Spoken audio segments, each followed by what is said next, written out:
just didn't travel far out of that bubble. And to go and have an international job and experience and work in a different, country and a different culture, it was so rewarding in many levels, not just professionally, but also as a person, as I, had that experience. Does anybody have any questions? I don't necessarily have to be talking about myself. Introduce yourself, so Tracy, Yeah. tell her kind of what brought you here, Yeah. and what you'd like to be or do or see, or keeping in mind you may have 6 jobs in your life, and that's great. 6 careers. You want to start? I'm Sadie. I'm a freshman this year, and I wanted to join this club because I was involved in DECA in my school, and we did this like field trip from Minneapolis. We went to the Target Center, and we got to hear about like the business side of sports, and that was like the first kind of like interaction I've had with like that side. I never really thought about that, and like I've always kind of been like a sports geek. Like I like watching like NBA and stuff. And so I was really interested in like I could see myself like in that kind of industry realm. So like I did a lot of research. That's fantastic. Hi, my name is Vivan. I'm also a freshman. I'm majoring in marketing. I also wanted to join this club just because I, love sports so much. It's been a big part of my life ever since I've been like very little, whether I'm playing or if I'm just watching. I'm not completely certain on what I would like my job or like my future to be like when I get older, but sort of like a mini dream I like to call it that I've always had is I would love to do like marketing or like maybe like brand campaigns, social media advertisements for like maybe like a sports team or maybe like a sportswear company, like let's say like Nike or something, because I've always been like really interested in that hybrid between like the sports and the fashion side of things. And so yeah, I'm just like really excited. I want to try and learn more about that kind of stuff. What's your major? I'm a marketing major. Okay, what's your major? I'm communication. Okay. Yeah. My name is Danny. I'm a sophomore journalism major. And the reason I came to this meeting and joining the club is mainly because I really want to, learn a variety of things around sports. I would ideally like to get into sports journalism, but as I've learned in a lot of my classes, it's not just writing that you need to know, it's not just photography, you need to have an all-encompassing view, I suppose, of the subject. So I guess that's kind of why I'd like to come here and learn a lot more about that type of stuff. Gotcha. My name is Patrick. I'm a 3rd year majoring in journalism. I'm right now like writing for the Lantern for sports. I just well, first of all, I'm a president of the SSI student club. So I've just been doing that since I guess the beginning of the semester. And I just really have a passion for sports and just love sports since I was a little kid. So just anything in sports I would just love to do professionally, not just journalism and probably marketing too. Hi, I'm Kate Popovich. I'm a 2nd year and I'm double majoring in journalism and strat comm. I'm very interested in sports journalism and marketing. I also write for the sports section of the Lantern. So just anything with sports, I'm very interested in, especially the NHL. So. Oh, okay. I'm Paige. I'm also a journalism major. Not super interested in sports, probably not a bunch of those people here, but I am interested in how marketing for such a large brand like Ohio State works. So I would like to learn about that. I'm Holly. I'm a senior here, and my major coming in was graphic design, like yours was. But I wanted to do more like behind the scenes media and get to more of that stuff. So I changed it to media communications. And then ever since I took Nicole's sports journalism class, it's opened like so much opportunity and interest in sports media. Hi, my name is Nina, and the reason I'm here today, my older brother, his best friend is actually a lawyer for the NBA, and I always about the different stuff he does. Okay. My name is Khalid. I'm actually a public policy major, but I'm really interested in making different likeness and sports law, and I'm very into sports. So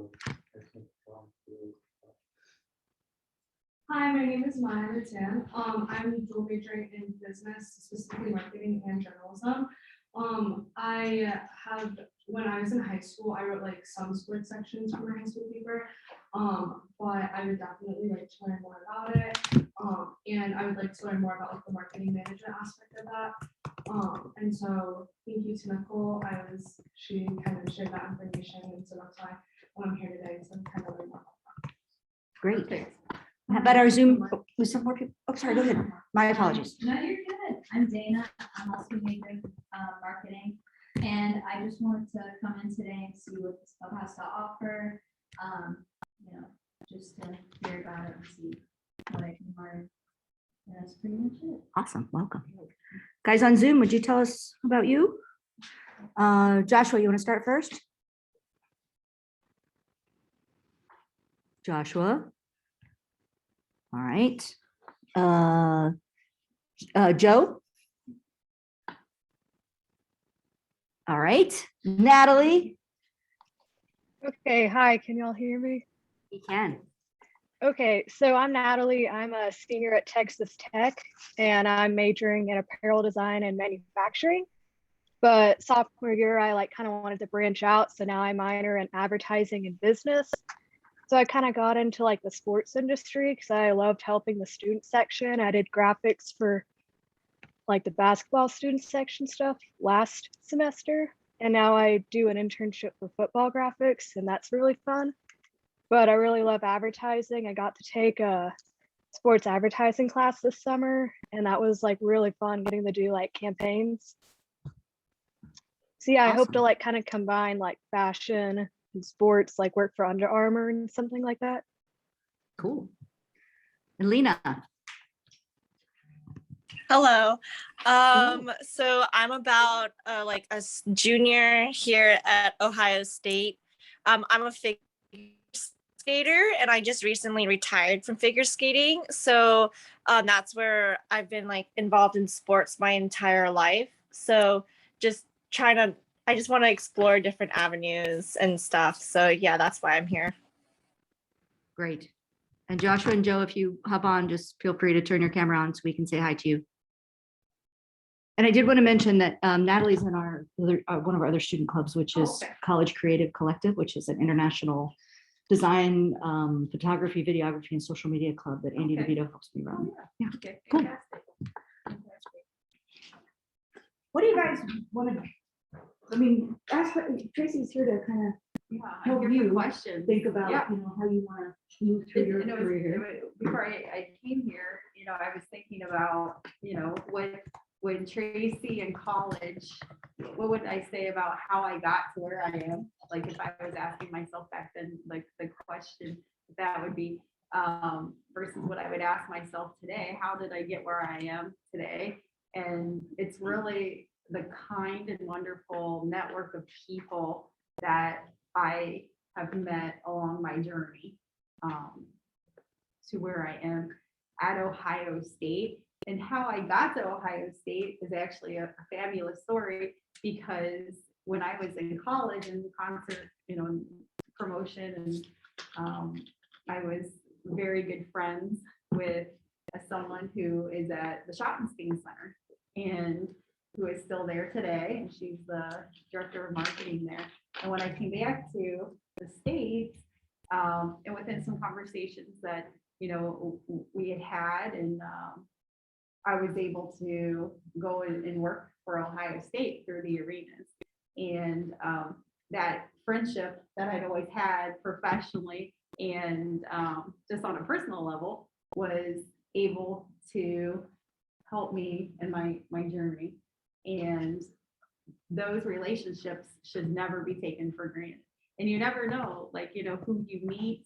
And in our industry, was the sports and the entertainment side of things, it's very small as far as who you meet and who works in those organizations. Because if you think, the NFL, right, the NBA, it's not that every team in every city and every state has a professional team that's represented. You might have one market, like for Columbus, we have, professional soccer, we have professional hockey, but we don't have an NBA team that's here. So if you want to work for an NBA team, you're not going to be able to do that, you know, and work in a corporate office, right? Because you're in Columbus and there is no NBA. So with that said, it's that network that you build, you know, with people and, you know, who you're going to be meeting, you know, while you are at Ohio State.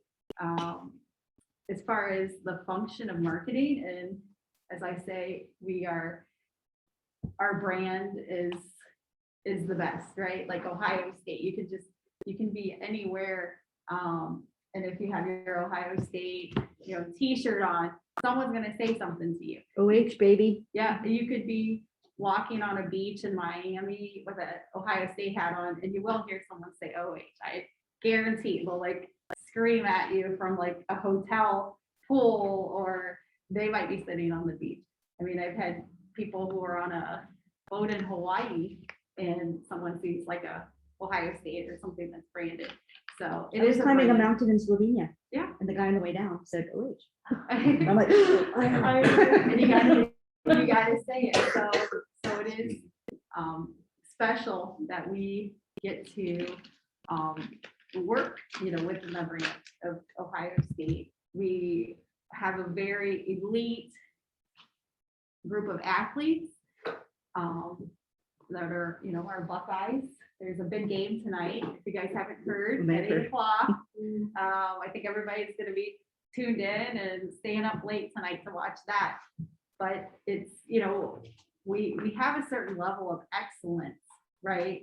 And it's not only the brand, but it's also what's inside of us as humans, and living, you know, with that full potential of excellence of what you have, and taking those opportunities that you see, and, you know, just talking with people is going to be your most valuable tool that you have. Go ahead. I was gonna ask what your favorite project or role was working with the athletics. Well, they all are. It's a very fast-paced environment within athletics. We have to be extremely nimble, and I have to say I like to work on campaigns where we are highlighting our student athletes, because we provide a service, especially, you know, in my department that I'm in within marketing.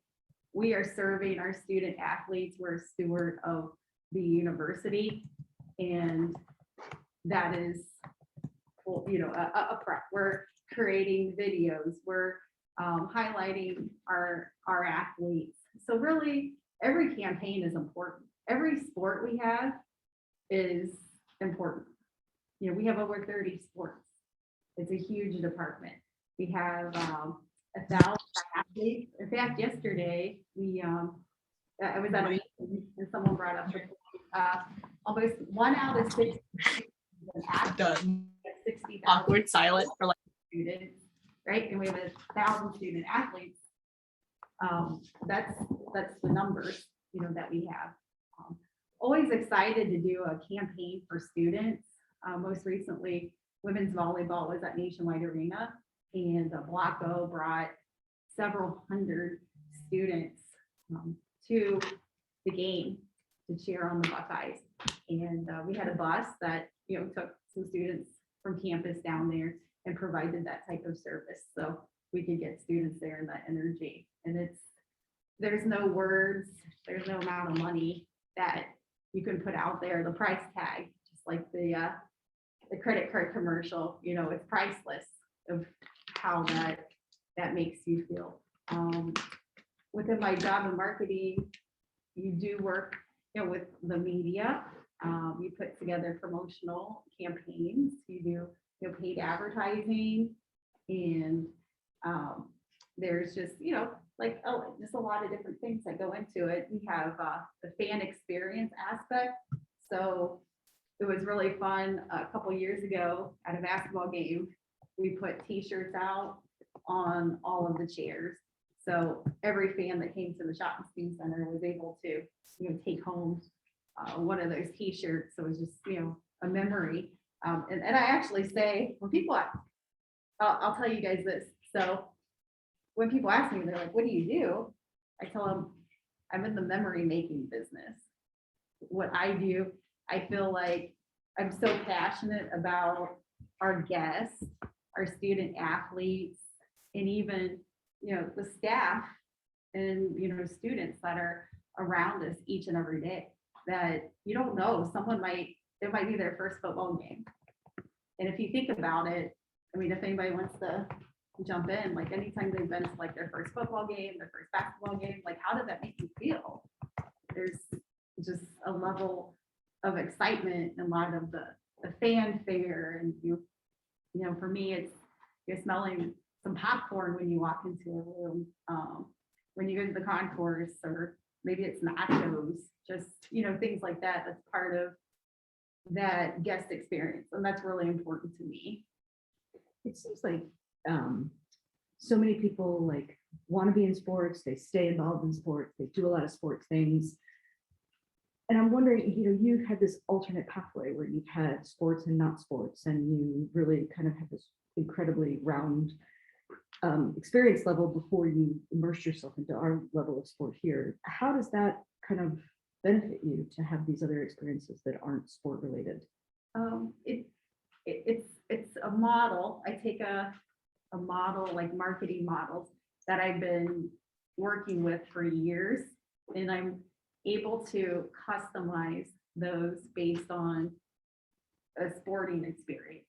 There's elements that go into a sporting event that is much different from a concert, but everything's within a timeline. When you go to a football game, when kickoff is. It's exactly like if you go to a concert, the concert starts at 7 o'clock.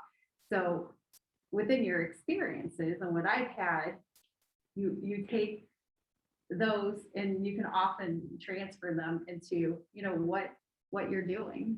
I mean, a lot of people would say, recreating the wheel, or it's definitely taking those moments and opportunities to share them, but in a different space, in how that actually evolves. So what other like marketing experiences have you had outside of sports? Was it just like concert? Yep, yes, special events, concerts, hospitality, tourism, so, and with like a hotel, like resort type of experiences. So it really, it's knowing your audience, who you're talking to, and it's things that you learn, in college, who you're talking to. If you have to get up and give a presentation, you know who you're talking to. And often, I tell some of my students, to give you an example, you can also have the freedom to adjust, your speeches and dialogue, just depending who you're talking to and who that audience is, honestly. And even like with resume writing, I might have a student in the office that's like, hey, can you look at my resume? And I look at it and I tell them, often I can see, like, depending on the job description, I always tell them, I said, go look at what the job description is, tailor that resume to who your audience is, who you're talking to, because you might send out 100 resumes, but each company might be like slightly different. So if you're just pressing send, set up your email, just press and send and just firing out resumes, you might miss something. So take the time, and I encourage, my students to show their resume to a trusted friend or family member who really knows them. I'll tell someone, I'm like, did you show this to your mom? And they're like, well, why would I show it to my mom? She wouldn't understand. I go, well, if she doesn't understand what's in your resume, then how is someone else, going to know? Did you use jargon? Like, a lot of times, your resume goes in, and either nowadays a computer sometimes looks for keywords, especially in big companies. So maybe a human being isn't even looking at your resume, but because if you send something to an HR department and you're applying for a job, but they don't do that job day to day, and you're using jargon in that resume, they may not understand it. So it's, again, just know who your audience is and socialize it. Yes, did you have a question? Did you have a question? Oh, Okay. yeah, you kind of answered already, but I was wondering what the difference is between like marketing for sports and marketing for like non-sports, like conferences. Honestly, it's about the same. It's you know who your fans are for, specific sports. I'll use like a women's gymnastics, where we get a lot of young students who, that will come with their parents. They might be in elementary, middle school age. So it's going to be a little bit different than who we're going to be, marketing to for, another sport. But again, that the age group and who's coming to that sport may fall into a similar mold of a concert too, because you will have those specific shows. So if you have a Shawn Mendes or, a pop type of concert, that could fall within, a certain group of, sports that you could be marketing to. Yes. What recommendations do you have for people who like don't have that prior experience when looking for marketing positions? Well, we're hiring in our department, so I hope everybody puts in their application to come and join us. A lot of it's with the network. It's talking to people. The advisors that I've met in my lifetime, I mean, they're always great, for that type of inspiration. Don't be afraid to reach out to someone. If you get their contact, information, some people are a little, shy about that, but usually it's great if you can have a link, to introduce you, because often, I'll get, a resume. I may not necessarily, know that person, but I always want to direct them, to that right person. But it's networking events. It's doing your research, and anyone who I've had, students before. It's amazing with the number of students that I can come in contact with. Very few reach out, so you would be surprised. Real quick, I definitely want to hear, but I also want to, one of the things that challenges us the most, who like want to give you guys opportunities, is, again, I need to reiterate what Tracy just said, like everyone should be sending Tracy like an email after this and like introducing yourself, or every person that you meet in classes as guest speakers. I mean, the only reason that people come and do these things with us is because they want to help you. But really, I mean, everyone I talk to says that the number of people who contact them afterwards is infinitesimal. And that just makes you another name on a resume that doesn't mean anything to people.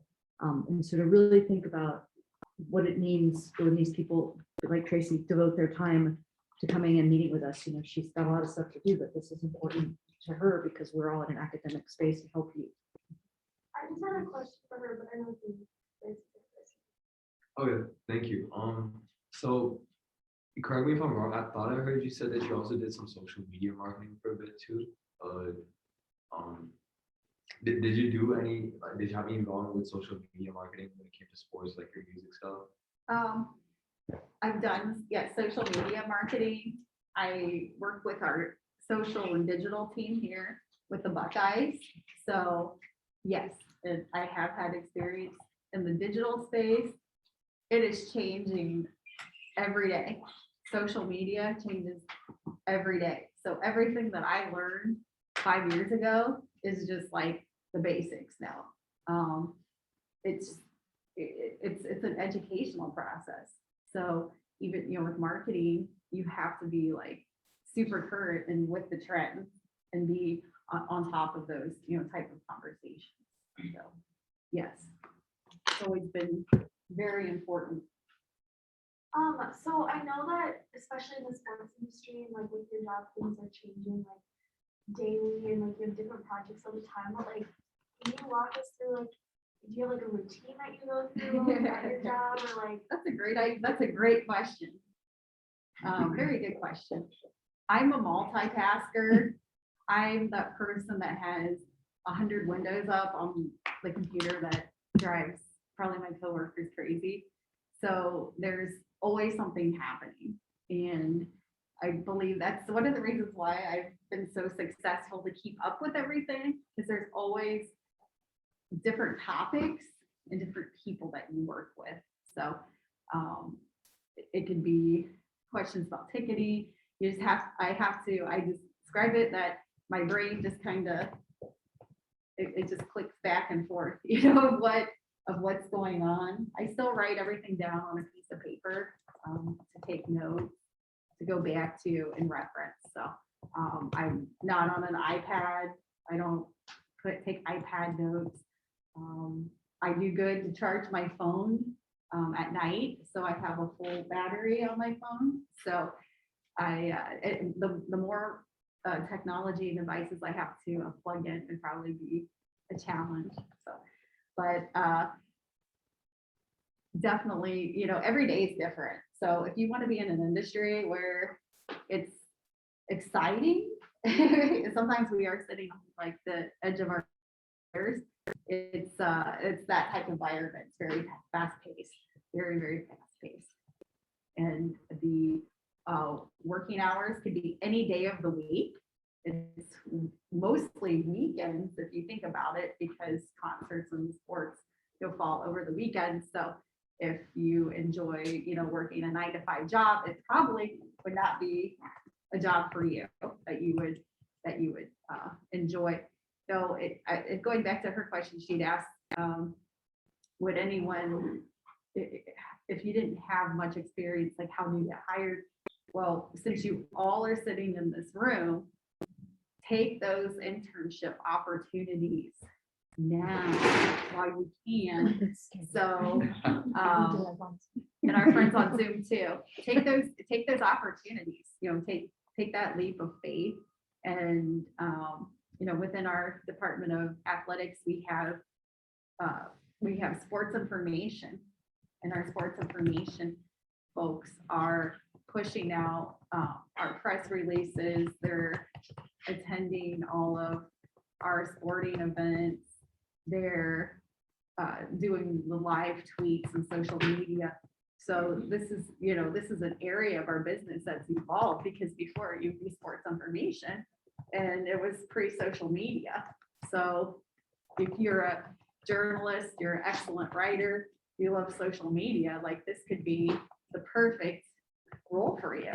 And there's also content creation, there's website that you have to be able to, jump on the website, post press releases, make updates, make like athlete changes, even with some design work, because often, in that department, they'll get a call on a Saturday afternoon. Hello, come in and join us.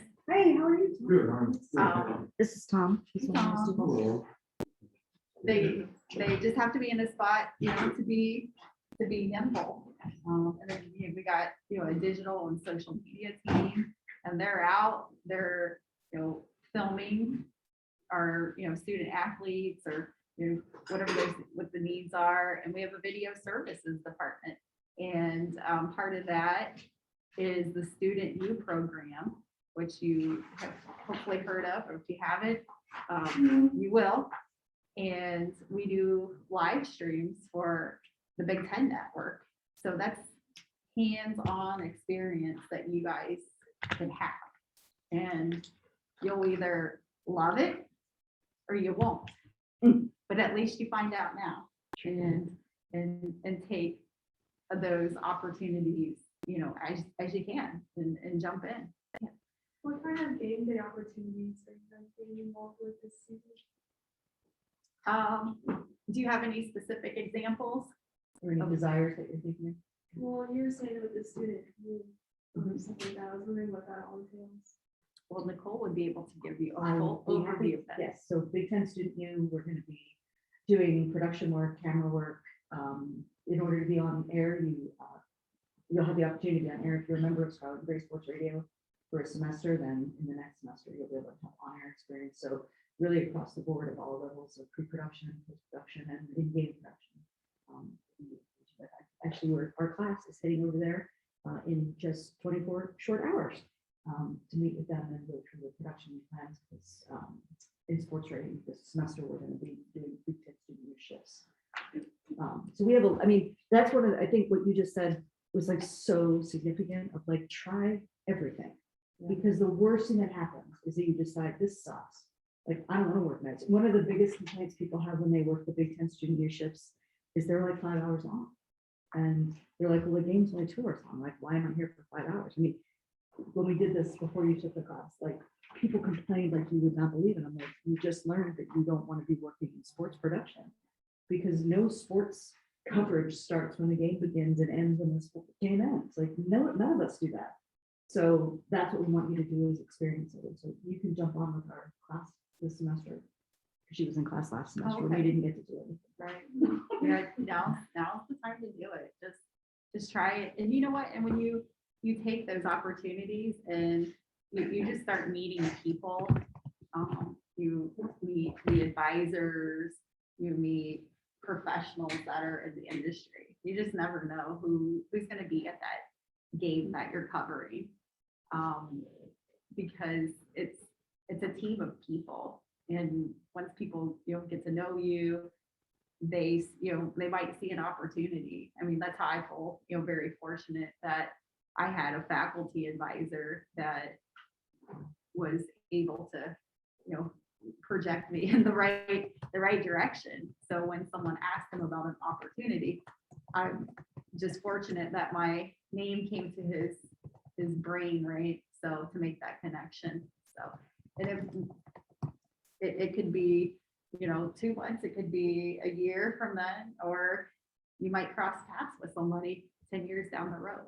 So just with those opportunities that we see out there. Some other fun stuff about what I get to do is the fan experience team through marketing creates the production for the games. So when I first came to athletics, when I was observing, how some of these the game production gets set up, it's through a script. It's a script writing. It's very similar to a play. Everything is timed out, and you'll experience this through with the opportunities Nicole will be able to share with you is the timing of everything. So when you have a football game, there's so many things you consider when I call it when the magic happens, when the band comes out to the field. The band knows when they're supposed to go to the field. When the fireworks go off on the scoreboard, everything's within a time. Even from the time the team runs out to the field, there's a certain time the team knows that this is when they have to be out in the field. It's not they just decide. It's There's all literally a run sheet that Yes. goes on for pages that'll tell you to the minute. At 11:41, this will happen. At 11:43, this will happen. Like, it's really specific, and you do not miss. And when, even if there's a flyover, for the game, the military flies over. I have to say my first year, and it was at football, I was in the press box where that's where we are. And we had representatives from the military with their radios. And it really made the hair stand up on my arm. It's like one of those moments, right? You can't really explain, but we're up high. He wasn't out the window, but you see the glass up there. So he was looking, and it was just so cool to know that one of the jets were just hovering, over Columbus, ready to just at that moment just punch it, and fly over the stadium during the national anthem. So it was just a cool experience just to see it. Like there was nothing I had to do like at all. I just like took it all in. And that's part of the memory making part, of what I said. I'm in the memory making business. So I was making memories for other people, plus for myself, right? So that was one of those, great joys to see in that making. But, and we come up with themes for certain games as the season rolls through. That's all pre-done in advance, believe it or not. So there was a lot of work, that's put into it. Some games we feature a theme, for like the medical center or just whatever that might be, but that's all part of the process. And we do this for all of our sports too. So whether if you go to a men's, women's basketball game, same way. We might have a women's basketball game where we're featuring, a girls' day, and that could be like the theme of the day, and we are the theme of the game, and there might be something special or recognition that's involved. There's different campaigns that come out athletics. You might see last year we had the equality program, so we had the t-shirts and our students also represented that. This year we have a new campaign called Respect, so you will start seeing more of that socialized, and we also have that on the website as well through our team shop. So the part of my day-to-day, and it goes back to your question, is I work with so many different people.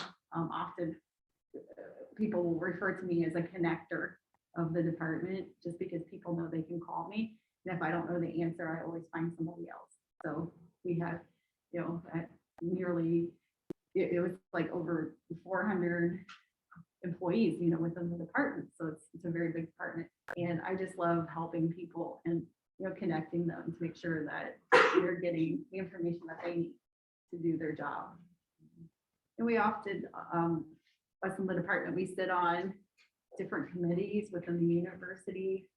I recently was working on the vaccination tailgate, if you've seen some of that, with other departments like student life, and getting Brutus and our cheer squad there. We went to some cities around Columbus. We went to like Piqua and Mansfield and Newark, and had this like tailgate experience as part of our vaccination campaign. So my day-to-day is not always placing media or putting together those marketing elements, but it's really just working with the community as well. So there's just different connectors, as I put it, to put that in place. And there's a lot of wonderful of colleagues that I've met in the university through university marketing. So we can call each other and exchange ideas, and also support each other in our campaigns that we're doing across campus. So it's really awesome just to have a network of people. And even though everybody does something different, someone from marketing at the medical center can certainly call me if they have a question about something, and it's just a great network of people. Do I have any questions? Yeah. I know you were talking a lot about making connections. What are some other important skills you think college students should have if they're interested in a sports marketing field? Maybe hard skills and soft skills. Pardon me? Maybe hard skills and soft skills. There are, yeah, absolutely. I think it's a lot. It goes to your passions and what that lies. So if you are a great conversationalist, there could be some type of opportunity where you can do commentary. Like if you love to talk, if you like to be in front of a camera, you want to be behind a microphone. Being in front of the camera and the microphone are like two different things, right? Like one, people see you, and then like the other, if you're doing like a radio versus TV, some people might feel more comfortable in that radio setting. Is that the kind of thing that like a lot of people, I mean, I'm just interpreting the question in terms of like if they were, they have 4 years to get as many skills as possible here, what do you think are the ones that they definitely need to leave here with, both hard and soft, in order to be able to theoretically get any job? Yeah, I A think- job. We'll go with yeah, a job. not any honestly, job. a lot of it's research, research based, and you have to be able to flow with the time of what's happening, because when you come here as a freshman and by the time you're a senior, there's so much that's going to have changed. So if you were in sports, 2 years ago, the NIL, which like someone brought up, he might have left, that he was interested in the NIL space, that didn't exist. So it's ever evolving. So just being, flexible and sharpening your research skills and how to go after it, because there's a lot of information, especially in sports information. It's timely. You can't report, someone's stats from like a week ago, because that could have changed. So you have to just always be alert and rolling, with the times. And then, and again, I go back to, what your passions are and what you're really good at. You can, I think probably this time in your life, what, some of those passions are. It can change as mine has, it's evolved, but that's all part of the education process. You never want to stop learning, right? You're just going to learn forever. And no matter, you could be 100 years old and you still have like some type of yearning to learn what's going on. I don't know, maybe you're 100 and you want to know how to play Nintendo Switch. I don't know, what that might be for somebody and what those motivations are. But, and I for those who are interested in marketing and media buying and things like that, you have to still be in tune of what exists, what broadcast is. We still have broadcast channels, we still have cable, there's still, newspapers exist, and everyone, as much as they say, well, everything's digital now on social media, we still have radio stations, we still have TV stations. And before you can even buy media, you have to know what you're buying. So if you don't have even what I call rabbit ears to pick up the local news channel, buy them, see what the 5 o'clock news is doing, and look at the broadcast stations, because they have a different vibe to them, and you can even see like their journalistic style changes. And it's I talk to colleagues that are, that have been in the business, maybe 10 or 20 years, and buying media is becoming kind of a lost art of how people do things like that. But it's part of the desire and motivation of the individual if you're going to go after it. And again, I say you can't buy media if you don't even know what you're buying Or who your audience is. and who that audience is. But I'll ask my own, like, okay, well, what's the local rock station? And they're like, well, I don't know. And I'm like, well, that's part of the research process. So if you need to go and you have a baseball game and you're doing a family promotion and you're going to sell 4 packs of tickets to a family, you got to know like what radio station to go to and where you're going to get the maximum exposure. I usually say, go to the soft, more of the softer, the top stations, where you can have men and women, but a lot of times, through all of the data and the research, it's you find the listenership through women, where are they, what are they listening to? So it's not always what we like personally. We've got to step outside of ourselves and reach those type of demographics. But it comes with any type of marketing campaign you put together, no matter if it's your iPhone, a backpack, Nike, who is that audience, and who's going to buy those $150 shoes? Like, where is that audience? And maybe your goal is to create, I call it the FOMO, the fear of missing out. Like, you don't want to hear your friends talk about that awesome concert that you didn't go to, right? Like, you don't want to, and even social media, right? Like, doesn't that cause some type of emotion for some people. I have adult friends that like, or they can't look at social media because, you know, they might have FOMO because their friend went to Hawaii and they had pictures of them at the beach, right? So I'm like, what? So when they, you know, tell me these stories, but it's just, it's what that content creation is. Did you have a question? Oh, sorry. Is there anything else? We might be getting close to We have about 5 more minutes. our end of our time. So, you know, one of the things that I think I'm noticing, I don't know if you guys are too, that everyone tells us we need to have a resume. Everyone tells us we need to have like a cover letter. And in truth, the ones that I see aren't very good. And I don't mean any disrespect to you guys. I love you all, but like, I don't know if they're getting the best advice. Like it's pretty pedantic and no matter what their major is, they're all doing the same. If anyone else feel this way besides me. So in terms of being able to market themselves and being able to kind of, you know, like we're teaching people in the creatives group, you know, we need a portfolio and we're going to offer portfolio critiques and things like that. And I've just met with Danny actually yesterday when we talked about how to, you know, build a portfolio and integrate his resume and what that should look like. But how, if people want to get a job in marketing, it feels like they got to be kind of creative when they present themselves to you. So what would a package look like that would resonate with you? You know what I really like nowadays is seeing work and seeing what someone does. And it's one thing to get a piece of paper that, or a, you know, a PDF that's like, hi, I'm Tracy Hedrick and this is my skill set, but show me what you've done.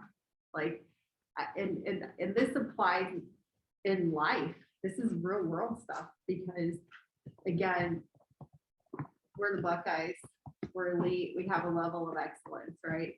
So often I, you know, get third-party companies, they call and they have products, right? And they want to sell us a product or an experience. And often it's an activation that would take place in front of fans. And the first question I always ask is, have you activated this particular game experience, or like everything's virtual, like, you know, something off of an iPhone? I said, you've done this in front of 100,000 people before, and most of the time no one has.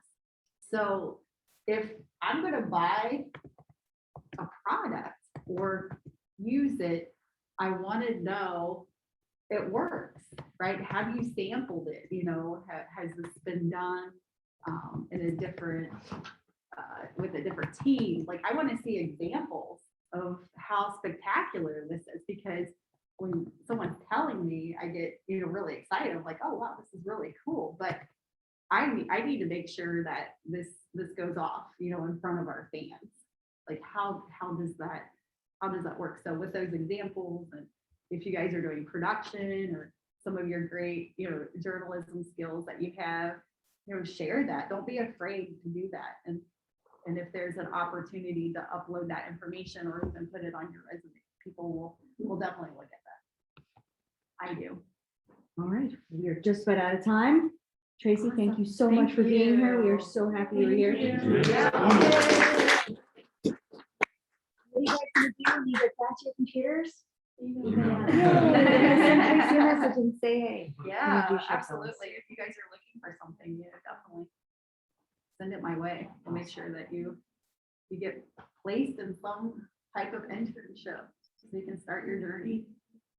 Well, I want to let you guys know that we're going to have, we're still planning an October huddle, but in November, on November 4th, we're going to welcome someone from Working in Sports. His name is Brian Clapp, and he is a person who facilitates a lot of job opportunities and job preparation for people who want to work in all aspects of sport. So he's going to be here. So we'll have huddles October, November, December. Also in November, we'll have our data analytics conference that will include programming for sports and society. So we hope that you guys will do that. That'll be an online experience. And in the spring, April 14th, we're going to host Creative Con, which is going to be a collective experience for people involved in sports creative. So graphic design, videography, photography, and social media, teaching you skills, teaching you mental health and how to not get burned out, you know, working on networking, portfolios, all of those things. It'll be a day-long event that will be held here at the union. So please have some pizza, take it with you. We have a lot of pizza, and if you're not go with me, so it's going with you. I'm going to have and a slice of pizza, so if anyone sticks around, well. Yeah, we let's, could- you're welcome to hang Yeah. out, if so please, let's keep in touch with each other, and SSI will be holding more stuff, look, yeah, thank you. Thank you. It was nice meeting you, Natalie. Please follow the SSI Twitter account. If Yes, you don't, please. I run that. I did that. I think Natalie popped on there. Bye, guys. So next Monday we have our. Student club.